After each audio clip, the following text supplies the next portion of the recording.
Bună ziua, dragii mei, și bine ați venit din nou pe canalul meu Gătește Simplu. Astăzi vă voi arăta cum prepar eu supa de gulie.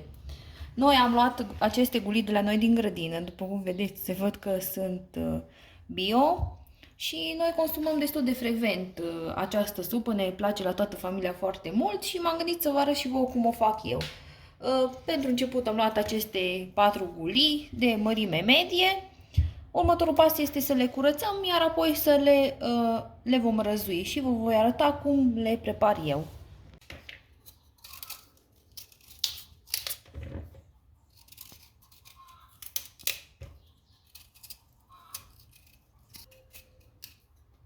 Haideți să și gustăm. Vedem cum este. Ce bună e! Vă recomand și vouă, dacă vă place, să mâncați în stare naturală, pentru că prin fierbere ea își pierde proprietățile, dar așa beneficiați de toate proprietățile ei. Este la gust ca și ridichea. Poate chiar mai bună, între ridiche și varză.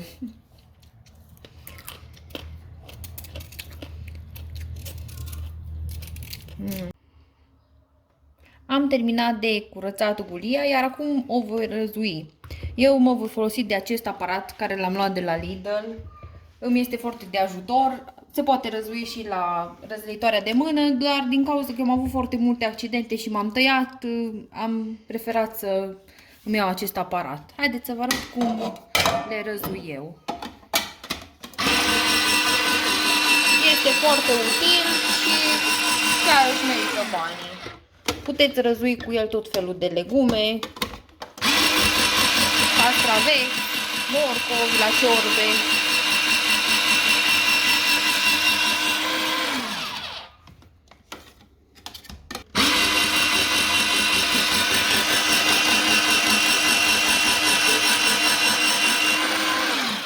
Ce mai vreau să vă arăt la această gulie era să uitați cum arată ea în interior. Nu este deloc forțată. Cea de la magazin, o să vedeți că aici înăuntru este goală. Mi s-a întâmplat de foarte multe ori când am rămas fără să cumpăr și să observ chestia asta. Chiar dacă aveți posibilitatea și puteți să vă cultivați și gulia voastră, nu necesită foarte multă muncă și se vede diferența. Și la gust, și la calitate, și nu mai vorbim la proprietățile care le are dacă nu este forțată cu absolut nimic.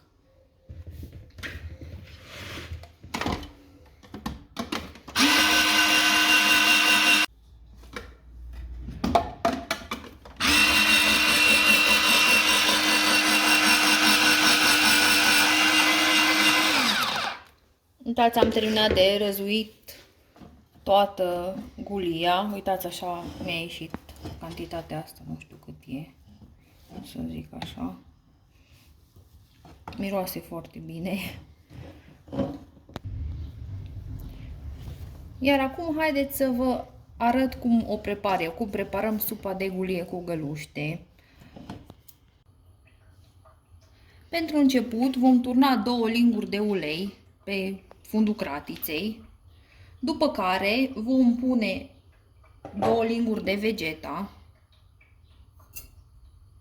și vom căli puțin vegeta pentru a-și lăsa aroma pentru supă.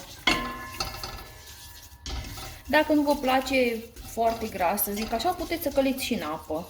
Adică în loc de ulei puneți 2 linguri de apă. Ea lasă așa o aromă sau o culoare.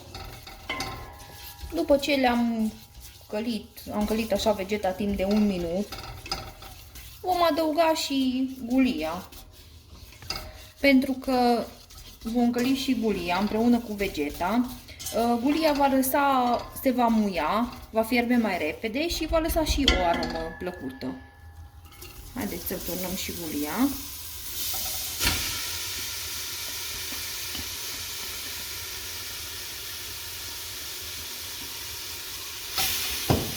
Ea va lăsa o zeamă, ca pe morcov, practic. Așa, un pic. Cum zic marii șefi, ardente. Așa. vom învârti, vom sta lângă ea și vom învârti până ia culoarea din vegeta și lasă puțin din zeama pe care o are ea. Între timp noi folosim apă filtrată, am pus apă la filtrat, pentru că apa de la robin nu mi se pare că are un gust foarte bun sau, nu știu, nu e destul de curată. Mă simt mai liniștită dacă filtrez apa. Uitați, ea începe să scadă pe măsură ce se încălzește și începe să prindă de culoare. Așa. După ce am terminat-o de călit, o vom ridica cu apă. Am lăsat cam vreo 2 minute, 1 minut, 2 la călit, uitați așa arată, iar acum vom pune apa filtrată.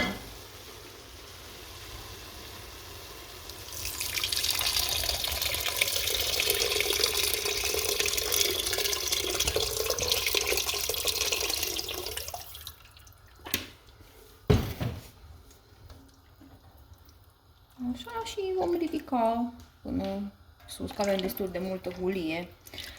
Unii preferă ca să facă această supă cu gulia tăiată pătrățele. Eu de mică am mâncat-o tot așa răzuită, pătrățele nu mi-a plăcut.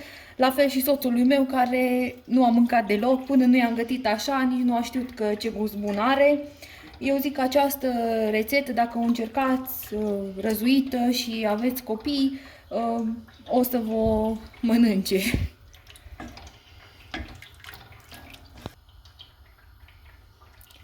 Până vom ridica aici această supă și o vom lăsa să fiarbă, noi ne vom apuca de găluște. Haideți să vă arăt cum pregătesc eu găluștele. Eu voi folosi în jur de 5-6 ouțele de la găinuțele noastre, sunt puțin mai mici față de cele pe care sunteți obișnuiți să le cumpărați din comerț, dar sunt foarte naturale și sănătoase. Găinile noastre sunt hrănite doar cu cereale, porumb, grâu, floarea soarelui și iarbă din belșug, pentru că sunt lăsate în libertate. O să vă las și un link în descriere cu ceea ce am pățit eu cu ouă de cumpărat, organice și ecologice. Dacă vreți, puteți să mergeți să îl vedeți. Așa arată ouăle de casă, naturale. Nu știu dacă aparatul, camera, reușește să redea culoarea justă, dar au o culoare de un portocaliu galben închis, portocaliu spre culoarea portocalei. Așa, eu am pus aici în jur la 250 de grame de făină. 250 de grame de făină, dar eu sunt obișnuită să le fac așa la mână, să zic așa. Și ce pot să vă recomand și vouă, atunci când le pregătiți, să le faceți așa la o compoziție ca cea a unei gume de mestecat. Așa vă recomand. Pentru că ouăle, v-am zis, sunt foarte mici, eu am ales să pun 6 ouă. Acum, în funcție de cât membri sunteți sau de câte ori doriți să mâncați din dumneavoastră din supă, uitați ce culoare are.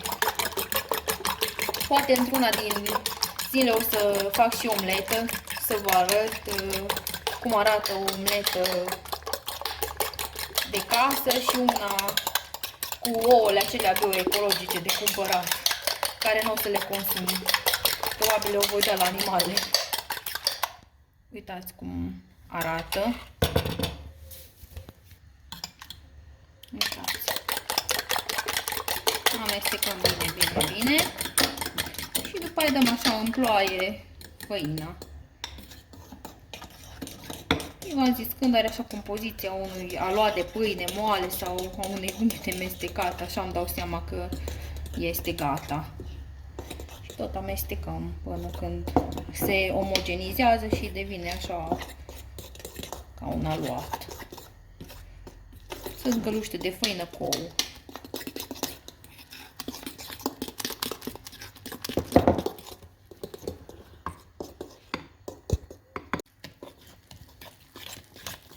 Uitați, aluatul nostru începe să se omogenizeze, are așa niște bruși, să zic așa, dar el, dacă amestecați așa bine, el o să dispară.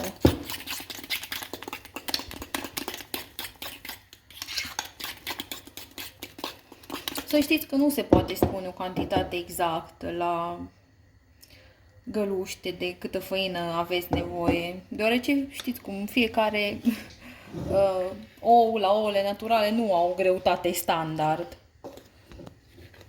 În cel mai rău caz o să vă iasă prea moi sau prea tari.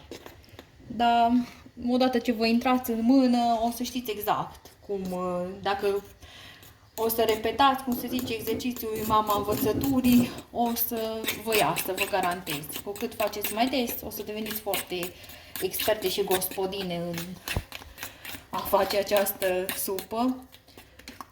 Așa. Eu ce mai fac ca să fie destul de pufoasă, mai pun o lingură de ulei, să zic. Cam așa tot după ochi. Așa. Ce am uitat să vă mai spun în legătură cu găinuțele noastre, noi, cojile de la ele, pentru că nu le dăm niciun stimulent de oare sau nici o altă formă de calciu, noi atunci când le măcinăm, când le dăm măcinat, băgăm și aceste coji. Le salvăm pe toate și atunci când măcinăm le băgăm și pe acestea.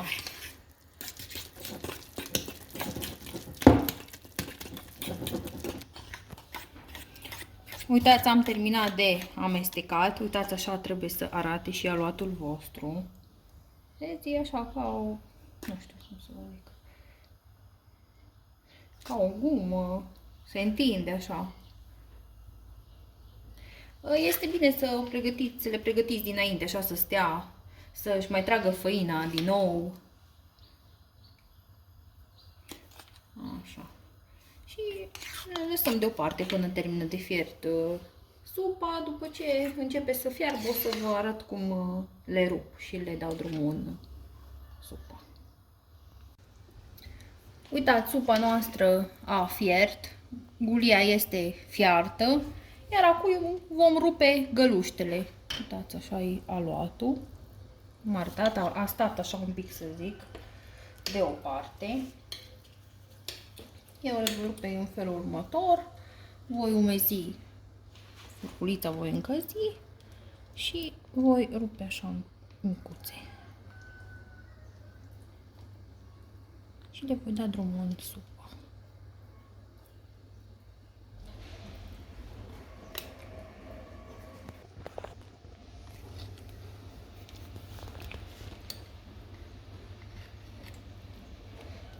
Mai avem doar câteva de rupt.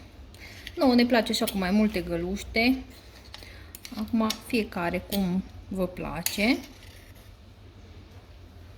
Și acum le vom mai lăsa așa la foc micuț pentru încă 5-10 minute. Puteți, dacă vreți, dacă n-ați mai făcut, să le gustați, să vedeți dacă sunt fierte. Dar dacă le lăsați așa 5-10 minute și după le mai lăsați după ce s-au fiert încă 5 minute deoparte, înainte să le serviți, ele își mai trag așa din supă și au un gust foarte bun. Supa noastră este gata, am fiert-o, uitați, așa au ieșit găluștele, am lăsat și pentru 5 minute să se odihnească supa, iar acum am să vă arăt cum a ieșit. A ieșit destul de generoasă cu găluștele. Vă recomand să încercați și voi această rețetă și vă doresc poftă bună. Dacă v-a plăcut, dați like, subscribe și ne vedem cu următoarea rețetă. La revedere!